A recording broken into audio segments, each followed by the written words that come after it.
Thank you for tuning in to the Black Money Tree Podcast, hosted by entrepreneur, investor, and philanthropist Jerome D. Love. We are committed to teaching you how to build wealth so that you can build your community. At the Black Money Tree, our goal is to empower wealth creation and create economic self-sufficiency in order to empower generations to come. Society grows great when old men plant trees whose shade they know they shall never enjoy. Season is powered by Wells Fargo Bank. Welcome to the Black Money Tree Podcast. All right. This is Jerome D. Love, CEO and founder of the Texas Black Expo and your host of the Black Money Tree Podcast. And I want to welcome you to another episode. And of course, I got to thank you. Thank you for tuning in. Thank you so much for your support of the Black Money Tree Podcast, the movement, as well as the Black Expo. Now, to all of those out there that want to learn how to be a real estate investor, I have put together a whole masterclass course, my Hustle and Flow Real Estate Pro, the 1 hour work month. You can get it at barealestateinvestor.com. I go from A to Z, how I started, how do I work with my contractors, how do I find my properties, how do I write my lease, all of that. So it's only $10. Go to Be a Real Estate Investor. Make sure you get it. And of course, the Texas Black Expo. We just came off our 20-year celebration. Thank you for everyone that tuned in. Thank you for everyone that came out. It was an amazing event. Magic Johnson did an extraordinary job. I'm so blessed that he came out and supported us in our mission. So hopefully we'll see you out this year. If you want to be a vendor, we got vendor booths, and become a partner. You can go to our website, you can partner. But as I say, the mission of the Texas Black Expo, and really my mission and my life work, if you will, for the last 25 something years has been to build businesses, myself, but also to help others. Because I believe that if we are going to change the state of Black America in terms of some of the negative statistics that face our communities, we got to have the economics and we got to have the resources to do so. And the best ways, from my perspective, to build our communities is to have strong businesses and to own some real estate. So on this podcast, we highlight entrepreneurs, real estate investors, and those that have a interesting or different perspective on wealth building. So I'm really excited today. Our guest is a personal friend. I've known him for many years. He's an attorney by trade, but he's a tremendous entrepreneur, and I like to say a great friend as well. So I like to welcome to the Black Money Tree Podcast, Mr. Derrick Anthony Reed, senior partner of Stephens Reed and Armstrong. Thank you for joining us on the Black Money Tree Podcast, Derrick. Appreciate you having me. Now, my full government. Go ahead. Now, I don't have any research on this, but I personally believe that God assigns people to your life that will help you along your path. It's just like there are certain people that I've met, I've known, that's been there with me, and they just show up at the most opportune or inopportune times, and you've been one of those people. And I don't know if I've ever shared this. When I started Goo Gogs, my clothing line, that was when I believe I met you.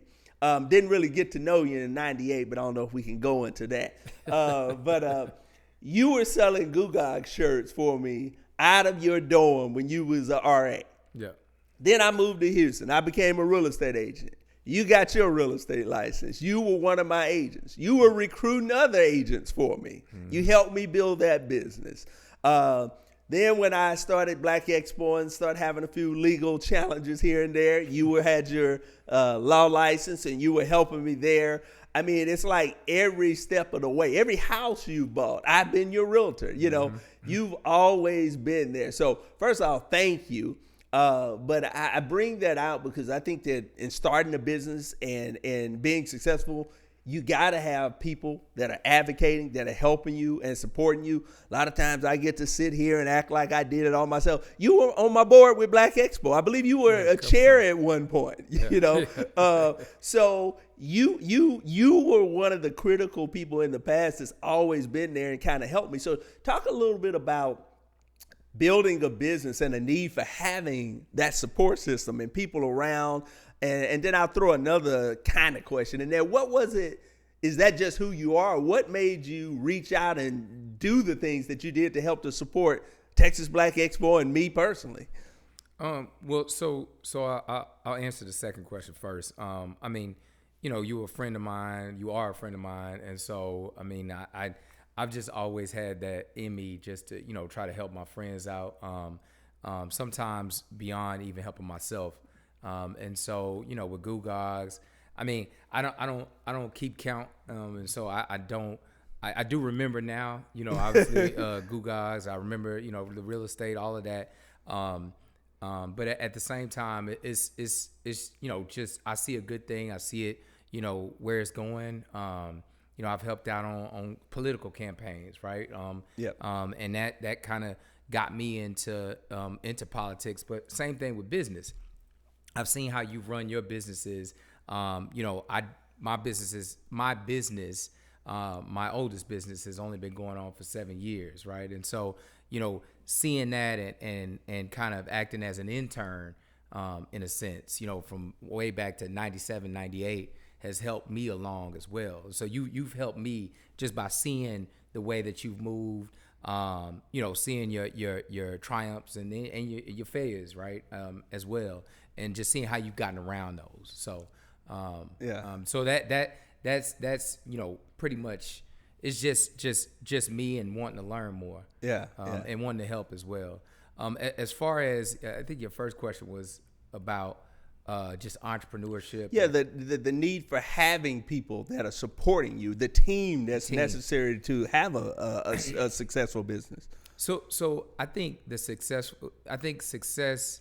and entrepreneurship and first that comes from stepping out on faith, right? You got to trust God and trust that He's got you, right? I think that's the first support, right? And if you don't trust in that, then it's probably going to be tough for the rest of it. But definitely having folks around you. We have other friends of ours that have talked me through or talked me up to get to the point where I am right now. Just talk to me and saying, hey, you need to go off and start your own business. And so, but in addition to that, with my business, it's a law firm, right? And so I didn't start the business on my own. I got two other guys together and said, hey, look, let's start a law firm. Let's become what we are now and what we strive to be, the biggest civil black firm in Houston, and I want to say in the state of Texas, right? Right now, we started in 2016. The name of the firm is Stephens Reed Armstrong, PLLC. We started off as 4 lawyers. We're up to 9, looking desperately for 10 and 11. We have a large staff. We've moved from small office in Pearland to a large office in Houston. And so, and our practice has just grown. It continues to flourish, to the point where, we're glad to have all those people around us. We know that more people are getting around us. But, now we're trying to manage it, better than we have. Now you're obviously a tremendous success. Nice suit, by the way, looking good. You got a really nice house too. I've been there and I actually sold it to you, but you didn't start out that way. Talk a little bit about growing up. What was it like in Sharpstown, Houston, Texas? I know that ain't a real place, but that's your high school. Talk about growing up and how was it? Did you ever envision yourself in the position that you're in now? And let me mention too, I forgot to mention, you made history. You were the first black council member, if I'm not mistaken, correct me, in Pearland, Texas. So kudos for that. You're literally making history. But how did you, I know how you grew up. Talk a little bit about how you grew up and how you got to where you are today. So I mean, without going too deep, I had a complicated childhood. I'll just say that. I went to 9 schools before graduating high school. That's a lot. Lived in 3 different states before graduating high school. I finally ended up back here in Texas where I was born when I was 13 or 12 actually, and went to high school here essentially. But I've always been a hustler, man. I started off at 13 selling newspapers. There was a paper in Houston called the Houston Post.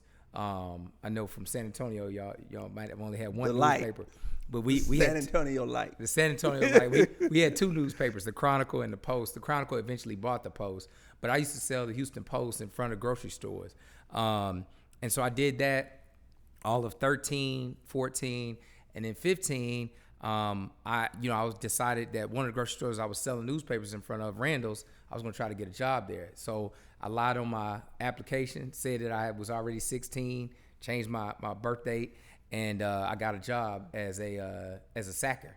And so I've been working ever since I was 13 years old, man. I mean, hustling.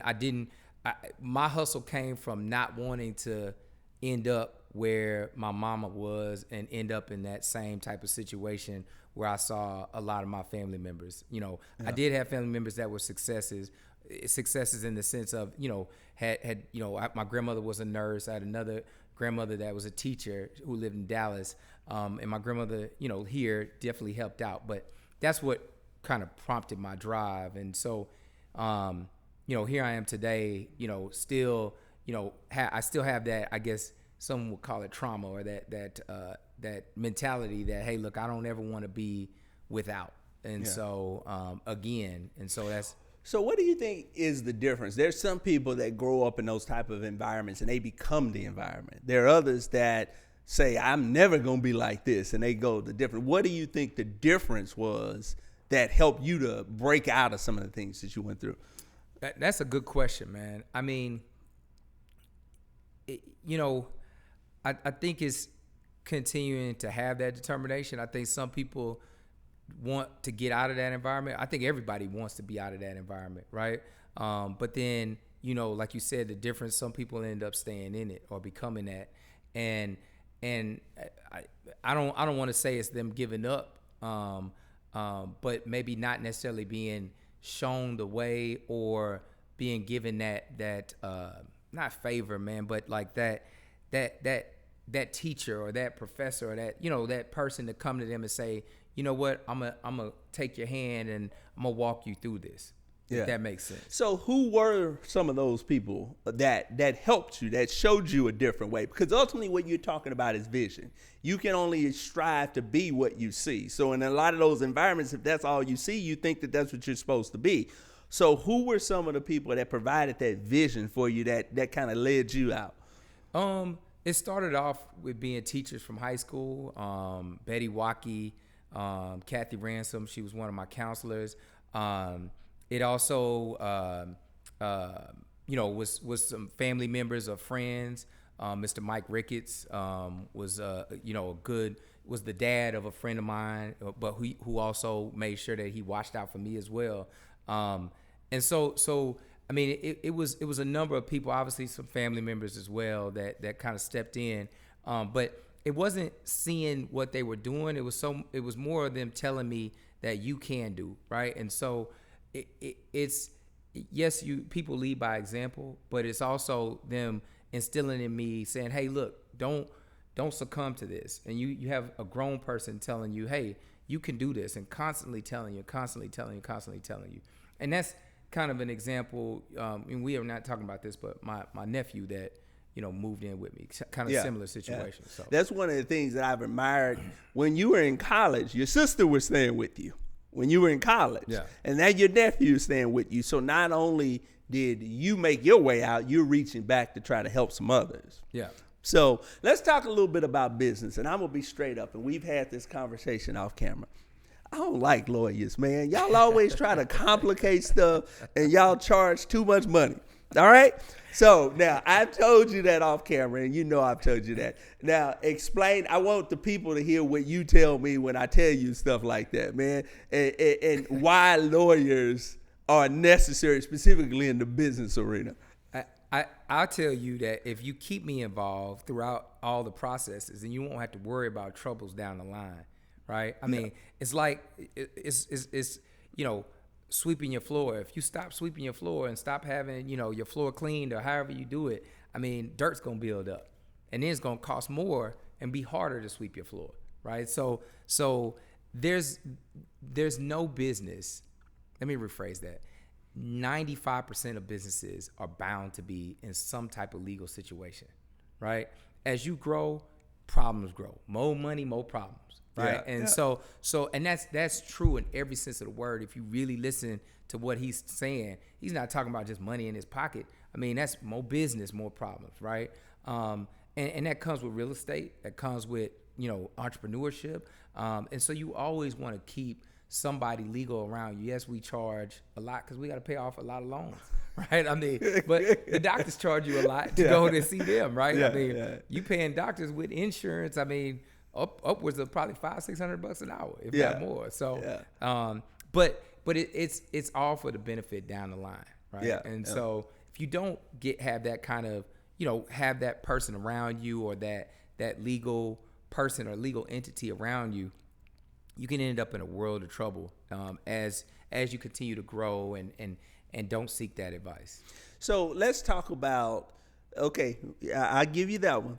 Let's talk a little bit about the complicating factors. I'm an entrepreneur, so I'm a visionary. I ain't got time to sit and think it. I'm ready to go, but y'all always want to, it's a simple deal. Give me $10,000 and I'm going to buy this. Just write that on one sheet of paper. You want to give me 12 pages with all of these addendums and all of these clauses and if this and if that and that. Is all of that really necessary? So yes, but I'm going to answer the question in a different way. Okay. You just said you want to go and do the deal, the real estate deal, right? Do you cut your grass? No, I don't. But do you know how to cut it? Yes. You've done it before, right? Yes. But the person you pay to do it can do it way better than you, and it's a time situation, right? Yeah. Exactly. So do you have a law degree? I do not. Do you have any desire to be a lawyer? No, not really. Outside of the money y'all make. But outside of that, yeah. But overall, that's not something you want to worry yourself about when it comes to business, right? You want to run your business, right? And so you want to have a lawyer that you trust, an attorney that you trust, or a firm that you trust, right? To make sure that they're doing that stuff. That you've told me plenty of times before, man, that's your job. You see what I'm saying? But you're right, 100%, 100%. And it's not your job to learn the law. It's not my job to teach you the law, because that's not what you pay me for, right?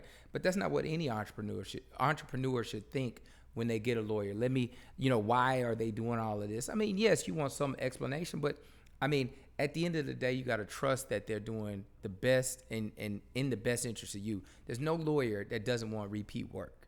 You understand? Yeah. And so not all lawyers are good though, right? You got to watch that. And the term that we've both been told since we were little, you get what you pay for, is 100% true, right? And so I mean, you definitely want to have that yard man, you know what I'm saying, or the pool guy or the lawyer, the different pay, but still same concept, doing the stuff it's not.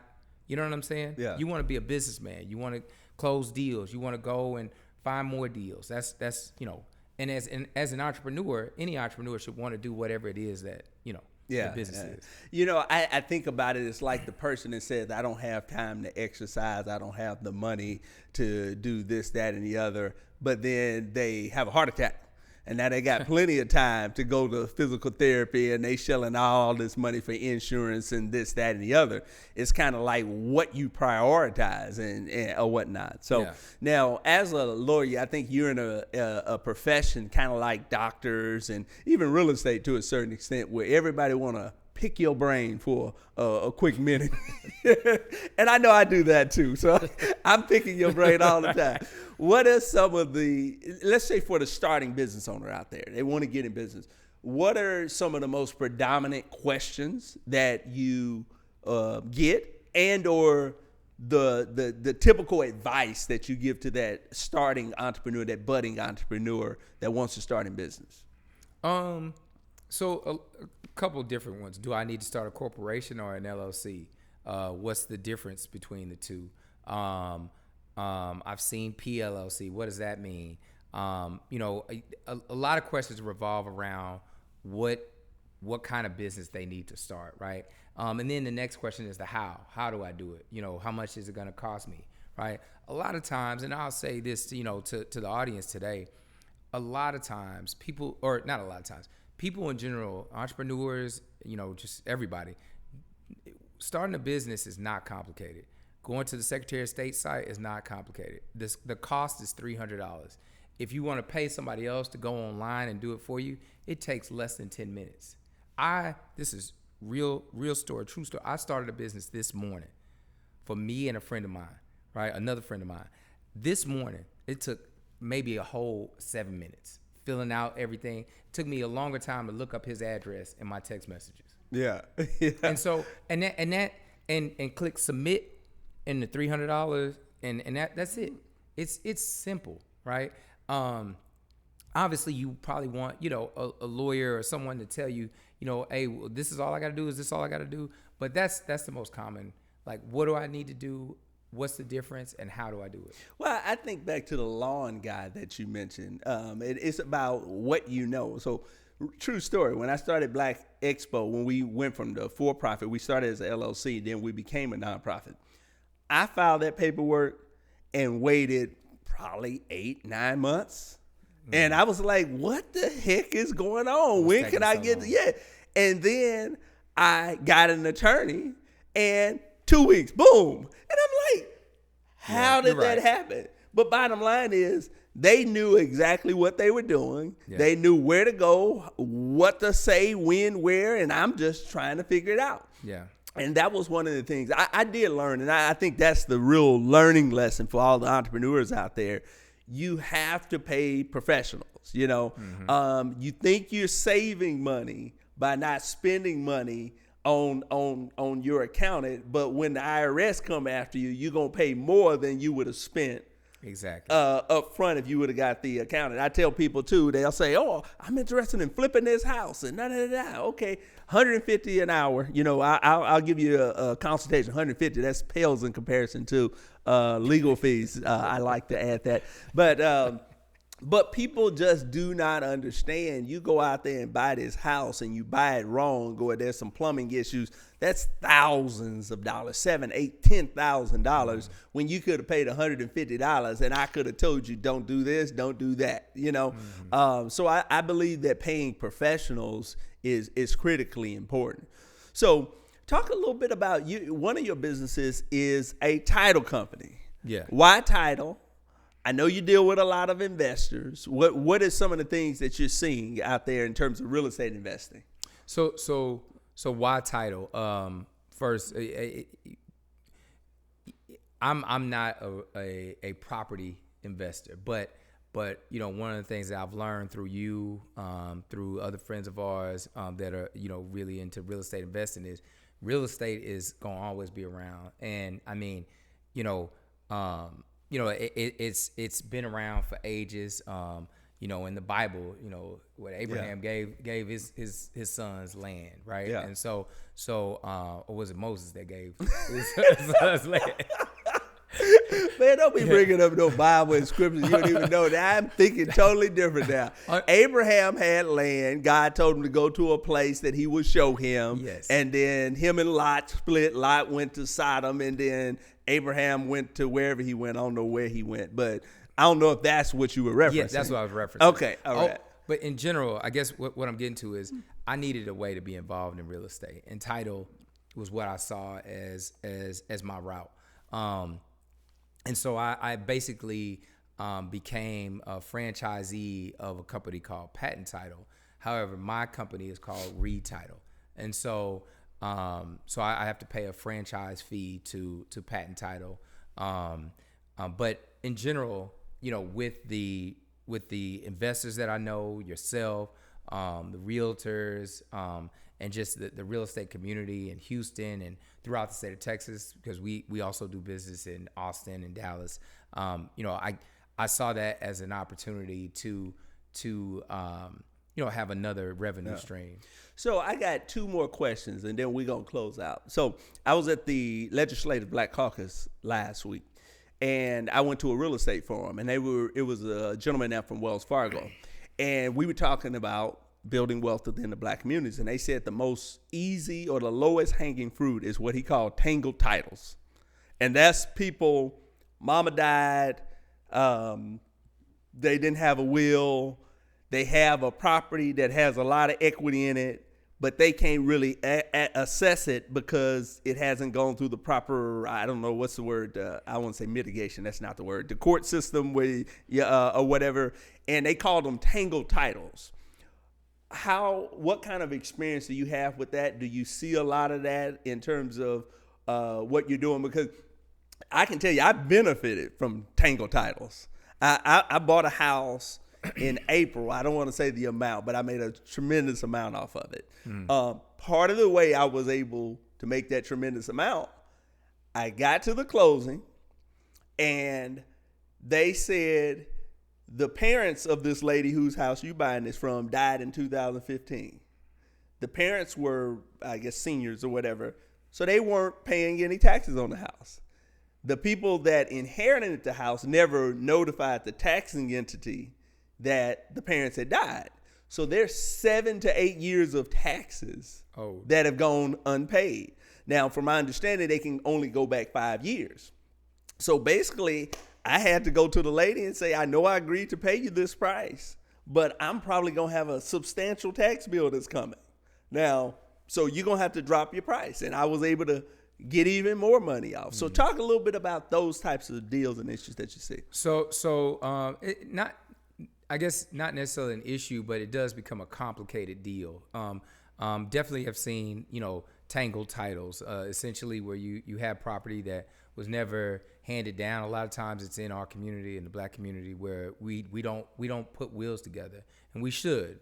That's another use for lawyers, right? Yeah. But have a will so that our property does pass, so your properties pass to your children, and so and what happens is maybe one of those children die and they have children, right? And then so on and so on, and so you have roughly I've seen it as complicated as 20 plus heirs, right? That you have to do affidavits of heirship for, and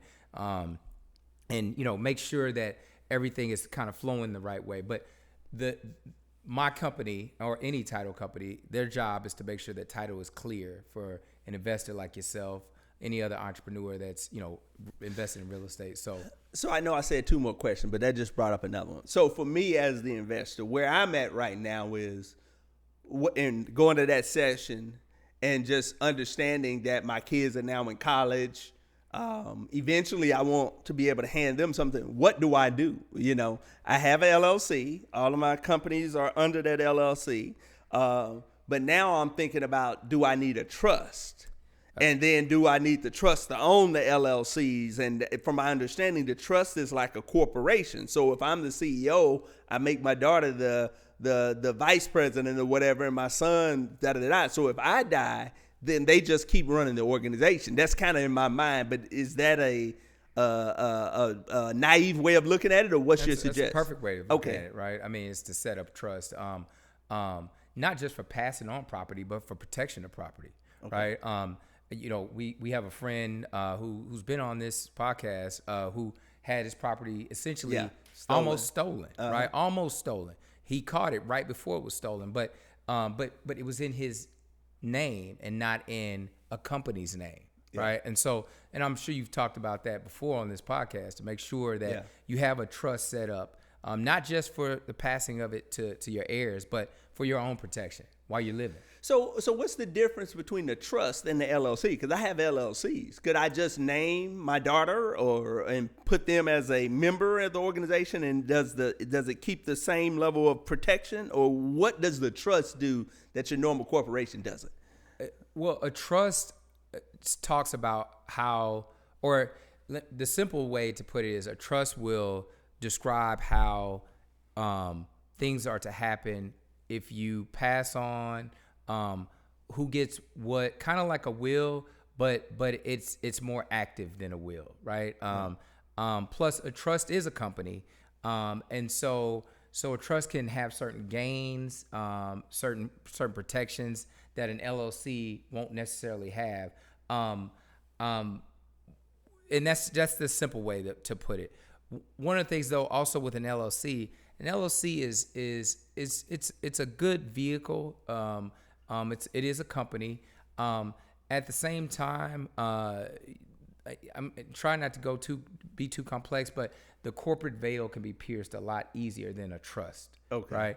Right. And so people can get to you a lot quicker than they can through a trust. Okay. If that makes sense. Plus, so it basically sounds like it just offers a greater level of protection. Protection. Exactly. Okay. Yeah. Okay. More kind of like a corporation offers a better level, a greater level of protection. Okay. Yeah. So last thing I'll bring up, and me and you have had this discussion, and we had a disagreement, but I'll have it on the air. You did a legal deal for me. I was evicting a tenant. This lady was almost like about 9 months behind on rent. I think her rent was about $1,100. So that was over $9,000 that 10. it was over 10. I think it was somewhere in that area that was due. Yeah. And this was in the middle of COVID, and they had all this. You got to wait 30 days because we had told her that she could file for this rent relief, but we told her keep making your payments until they pay because we knew they was going to be late. But she said, okay. And then next thing you know, she didn't make her payments, and we 9 months down the line, and I ain't got paid. And then in order to, I believe the state was going to pay it, but they said I had to be enrolled in the rent relief. And we had let her stay. Yeah, let her stay longer. So my perspective was I'm gonna enroll so I can get my 10 grand and then I'll evict her. Your perspective was more cut your losses, let's get her out now. Now, this is a scenario where I'm in the business. My business is to keep that money flowing for as long as possible. If she destroyed the property and I got $5,000 to fix it up, I'd rather pay it 4 months from now than to pay it today. I'd also rather pay it 4 months from now with $10,000 in my pocket than today with no money in my pocket. Your perspective was it's more trouble than it's worth. You need to just let her go. So let's have this discussion right here on air. And this is one of the things where I tell people, you're an attorney, you know what you know. You're just looking at it from the legal structure. I'm looking at it from I understand my business and what makes it go and what makes it flow. So let's have this discussion. Go ahead. So let's start off with this. Make sure the listeners know that she did destroy your house. And it did cost money after she finally did get out of there. She did destroy your house. Yes, it did. What I was trying to explain to you was, and this is to any entrepreneur, you got to make a business decision. Yeah. Right. I'm not gonna keep it any. I give you some very discounted rates, and you don't pay nearly as much as somebody else would. Right. Yeah. The cost of getting that 10 grand back would have been easily $9 grand, right? Yeah. But it wasn't for you, right? Yeah. And so you got to think about what's the cost of doing business, right? To get 10 but spend 9, you're not getting 10 anymore, and you got to fix the property. Yeah. And so that's what I was trying to get across. But you definitely are right. Obviously, from an investor standpoint, your mindset is hey, I got to keep the money flowing, right? I don't understand the business as much as you do, and so, but at the same time, I know that with any business, with any entrepreneur going into business has to make sound business decisions based on cost, based on risk. You know what I'm saying? Based on what's the benefit afterwards, right? Yeah. And so I mean, ultimately you did end up, getting the 10 grand. And, yeah. But then we ended up having to go back to court and and file more things. And I mean, you know what I'm saying? And so, matter of fact, I never got that check still. The money that was in the court registry, it still was never sent. It was never sent. We just had that hearing. Okay. All right. Yeah. I'm glad you reminded me. This is so funny. You can tell this is totally unscripted America. So, Derrick, our time is up, man. It's been a pleasure having you. I wanted to give you a couple minutes if you want to just share with the folk out there anything you got going on, where they can find you, any more information. You're not that big on social media. You're on it, but any of those types of things, it's your time to shine right now. My law firm, our firm, like I said, is Stephens Reed Armstrong, PLLC. Our website is www.srapllc.com. We specialize in construction law, employment law, real estate, and commercial litigation. And so, look us up if you're needing any, or for all your legal needs related to those areas, and we'd love to help you. Now, of course, this podcast isn't just in Houston. So if I'm in California, New York, Chicago, can they call you?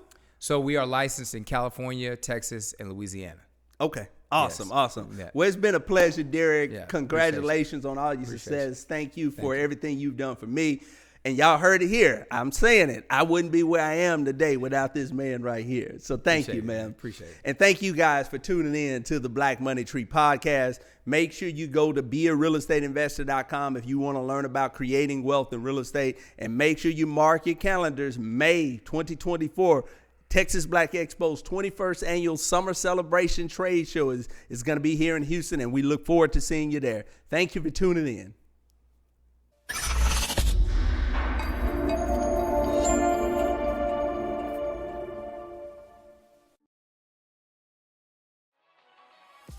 Thank you so much for tuning in to the Black Money Tree podcast.